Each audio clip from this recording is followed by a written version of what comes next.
Welcome to Anime Fanjutsu, where we talk all things anime.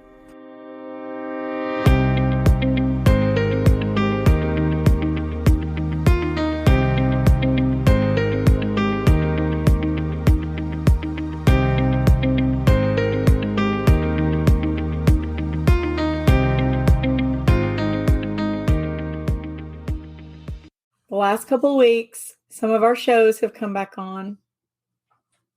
And the two that I'm really excited about and that I want to talk about today are Tokyo Revengers and Bungo Stray Dogs. I haven't watched any of the Tokyo Revengers yet, but I read the manga, so I know what's going on, I think. Yeah, I won't be giving you any spoilers since you've already read the manga. But I want to start with Bungo Stray Dogs. I haven't had time to watch the most recent episode, but I think I know mostly what happens. Without giving away too much, because I know that you know that this happens already, we get the forming of the Armed Detective Agency. And we get to see that Rampo was not only one of the first members, he is a founding member. But what do you think about the opening? I like the opening. I think it's going to be better. I think the next opening is going to be better because it's going to be the same song, but it's going to be like with all the other characters, and that's the one that they actually put effort into. Mm-hmm. But I like the song. I like the song, and I will say I have loved the openings for the other two seasons because of how they used light and how beautiful it was. And this one was very different, but I really liked that it felt stylized, how in the beginning it's black and white except for blood. Anything that's blood is red, but everything else is black and white. And then how it kind of changes at the end to present day and everything's in color. I like that we're getting a little backstory on how everything came to be because I like backstory. Mm-hmm. Usually the openings for the flashback arcs are more stylized than the other ones. And those are two of my favorite characters in that show. But I will also be glad to get back to our actual favorite character, which is Dazai. Do you watch episode 3 last night? No, I haven't watched it yet. Do you know anything about this one? Is it going to be spoilers if I tell you anything? I haven't seen that episode. It was really good. What about the ending song? It was I can't remember exactly what it sounds like, but I remember it being good. I liked the song. I didn't like that there wasn't an ending animation sequence. Usually they don't do one for since the flashback arcs are like 3 episodes, they usually don't. They're not going to waste it on the flashback arc.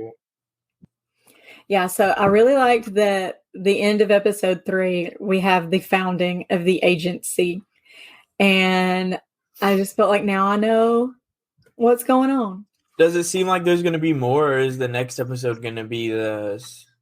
So at the end of the episode, it actually flashes into present day. Okay.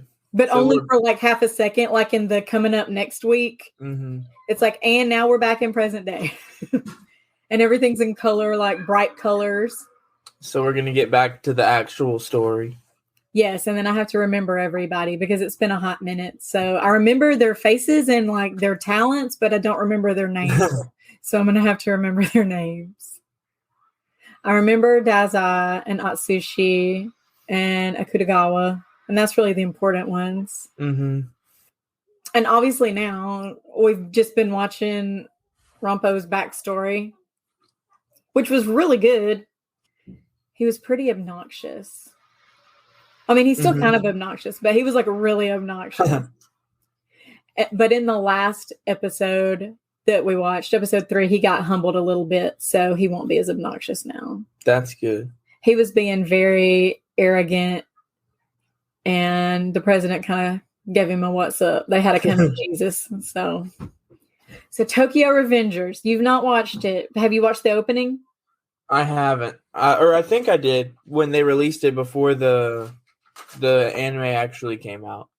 So what I like about it is, like I was talking about the first 2 seasons, 3 seasons, however much of Bungo Stray Dogs, how it was that beautiful animation with the lights. Mm-hmm. That's what this opening reminds me of. The lighting is beautiful.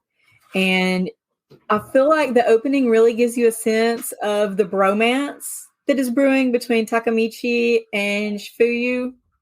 Chifuyu is my favorite character. Mikey is still my favorite, but he's going to lose out to Shifuyu if he doesn't do something soon because I'm not really seeing him that much right now.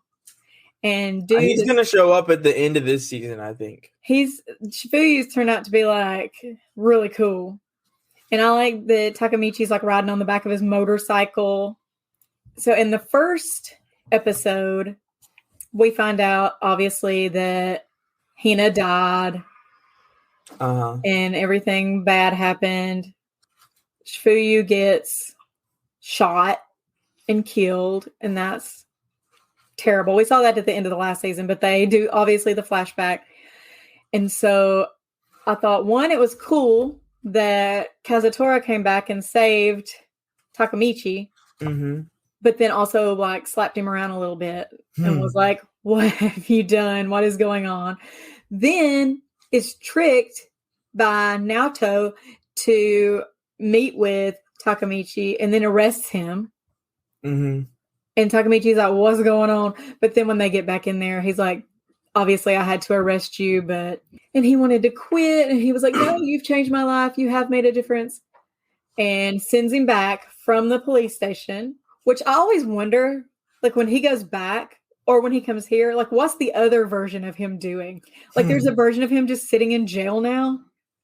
Like, probably, how I don't know. Even acting or know how to act? Because obviously it doesn't act the same. Otherwise, he wouldn't have become a horrible person that took over Tomon and ordered Hina to be killed on accident without knowing that he was ordering her to be killed. But still, he had to order someone to be killed for that to happen. And it seems like if he was in his right mind when he came back to now, he wouldn't have done that in that storyline. So it's real weird. It's like he turns into a different person when his present him leaves. But my favorite part so far of the first 3 episodes was in the 3rd episode when he tells Chifuyu the truth. Oh, yeah. I like that part. I like that somebody finally knows. And then he was like, I'm killed by Kisaki. And then I like how Takamichi was just like, oh, I was just joking. Ha ha ha ha ha ha. But then he was like, I kind of figured it would happen, but it still makes me mad. And he just totally believed him. And he's like, well, I noticed there's sometimes when you seem like you're like really here and when you're like a different person and you've been fighting by yourself all this time. And I really respect that. And then, of course, Takamichi starts bawling. And he has to tell him what a big crybaby he is. In this part, Chifuyu becomes like a big, like, main character. And I like that Crybaby was the name of the first song of season 1, and he's still a crybaby. And it was the name of the last episode of season 1, too. Also, I really like that in this timeline where he's gone back, all 4 of his like original buddies are now in the 1st division of Tomon, and he's their captain. So like they were kind of like outsiders when he got pulled in by Mikey, and now they're all involved, and I think that's really cool. Although not cool because that's how Akun ends up getting killed in the future, but it is what it is. My favorite line is towards the end. Maybe it may have been the end, but it was either the very end or towards the end of episode 3. Shifuyu says something about he calls him partner, and like that's what we were left with at the end of the last season was him saying like we're partners, and then he gets shot. Like this was the beginning of their partnership. They're partners because he told him the truth, and they have their bromance now. Their bromance can rival that of Mikey and Draken.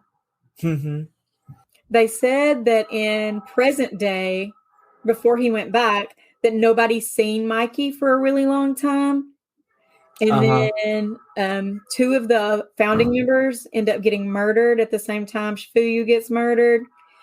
And somebody goes missing, and they are speculating that Mikey is the one that kidnapped him. And they think that Mikey is taken out like founding members of Tomon. I know you've read it, so you'll know the answer. So don't tell me, but I won't say anything. I don't think that's true. I think if Mikey was the reason somebody disappeared, it was to protect them. Because I am always Team Mikey. Mikey is my little bro. He can do no wrong. I'm Team Mikey. I like Mikey in this season. I think that stuff is going to show up at the end of this season. I hope so, because I miss him. It's probably going to be a cliffhanger at the end of the season, I think. Of course, so that I have to just wait forever. Because I think most of this season is with the dragon guy or whatever. Yeah. He's bad news. I read all of that arc and then a little bit after it. So I think I've read everything in this season, but then the next season I won't have read it. What's his name? Taiju? I think so. Something like that. And then he's got the cool little brother that was just living his life and being sweet and awesome. Yeah, he's the good one. I like him. And then his brother is just the worst. But in the future, before he came back, they were saying that the little brother actually became the leader of the Black Dragon and like turned them terrible. So we have to stop that from happening. But we've already made progress because his captain, who was also his buddy, Mitsuya. Yeah, I think so. Refused to let him leave Tomon. He had told his brother that he would quit Tomon if he didn't kill Takamichi. And so he goes to Mikey and he's like, I got to quit. And they're having like this officers meeting. Oh, yeah. Takamichi's trying to convince Mikey that he can't let him quit. And he's doing all this stuff that Shifuyu told him to do, like giving him this snack that's his favorite snack. And he was like, what are you doing? And he's like, don't worry. If this doesn't work, we've got a plan B. And he pulls plan B out of his pocket and it just says gumption on it. He's like, no. But then Mikey turns it over to his captain, Mitsuya, and lets him make the decision, and he will not let him leave. And I thought that was good. And I also thought it was good that he knows him well enough that he still had trust in him, because some of the other people thought he must be a spy. Yeah. And at the very beginning, even when Takamichi is hanging out with him at the bowling alley, he like has all these bad vibes about him because of what he knows from the future.